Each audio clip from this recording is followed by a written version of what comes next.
কুচো চিংড়ি দিয়ে আলু পটলের এই ঝাল ঝোলটা এত মজা হয়, একবার বানিয়ে না খেলে কখনোই বুঝতে পারবেন না। আর এত সহজ এই রান্নাটা রোজকার যেমন আমরা তরকারি রান্না করি তেমন ভাবে কিন্তু রান্না করেছি। আর সবচেয়ে বড় কথা হলো চিংড়ি মাছ দিয়ে আপনি যে আইটেমই রান্না করেন না কেন তার স্বাদ দ্বিগুণ হয়েই যাবে। এটা কিন্তু একদম ঘরোয়া একটা রান্না। পটলগুলোর খোসা ফেলে দিয়েছি, যার যার পছন্দ অনুযায়ী সাইজ মতো কেটে নিলেই হবে।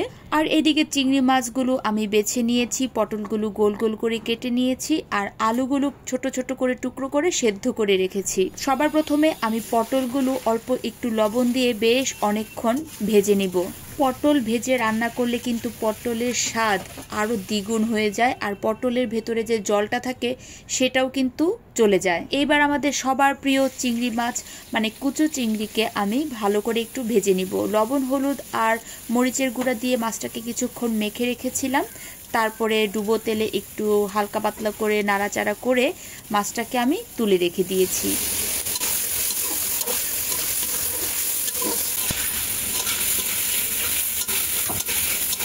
এই যে চিংড়ি মাছগুলো ভেজে তুলে রেখেছি, এই চিংড়ি মাছ ভাজার তেলের মধ্যে আমি ফোড়নে দিয়ে দিব আস্ত জিরা, দারচিনি, এলাচি, শুকনো মরিচ, তেজপাতা, কাঁচামরিচ। এগুলো দিয়ে একটু হালকা নাড়াচাড়া করে তাতে দিয়ে দিব বেশ কিছুটা পেঁয়াজ আর পরিমাণ মতো লবণ। এগুলোকে একটু ভালো করে ভেজে আমি সেদ্ধ করে রাখা আলুগুলো দিয়ে দিব। আলু আর পেঁয়াজটাও কিন্তু ভালো করে ভেজে নিব। এরপর রোজকার যে মশলাগুলো থাকে সেগুলোই দিয়ে দিব। আগেই তো বলেছি এটা কিন্তু একদম ঘরের রান্না। মশলাগুলোর মধ্যে ছিল হলুদের গুঁড়ো, মরিচের গুঁড়ো, জিরা বাটা আর অল্প একটু চিনি। এগুলোকে জল দিয়ে একটু ভালো করে মিক্স করে আমি আলুটা ভাজা হয়ে গেলে তাতে দিয়ে দিব। এবার মশলাটা ভালো করে কষিয়ে তাতে ভেজে রাখা পটলটাও দিয়ে দিব। দেখেছেন পটলটা ভাজার পরে কিন্তু একদম অল্প হয়ে গিয়েছে। যাই হোক, এবার আলু আর পটলটা ভালো করে একটু কষিয়ে তাতে আমি ফুটন্ত জল গরম দিয়ে দিব।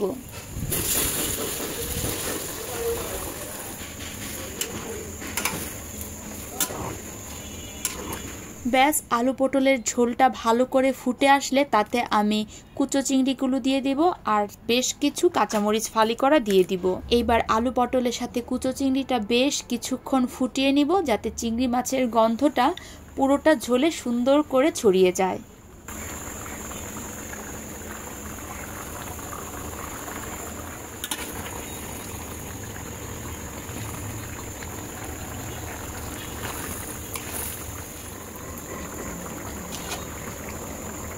এই তো আমার কিন্তু রান্না হয়ে গিয়েছে আলু পটল দিয়ে কুচো চিংড়ির ঝাল ঝোল। একদম ঘরোয়া একটা রান্না আর খেতেও কিন্তু হয় খুবই মজার। এইবার আমাকে বলে ফেলুন তো আমার এই ভিডিওটা কারা কোন জায়গা থেকে দেখছেন, আর ময়মনসিংহ থেকে কারা দেখছেন তারা কিন্তু অবশ্যই আমাকে কমেন্ট বক্সে জানাবেন। ভিডিওটা ভালো লাগলে অবশ্যই লাইক আর কমেন্ট করবেন। তো আজকের মতো এইখানেই, সো টাটা।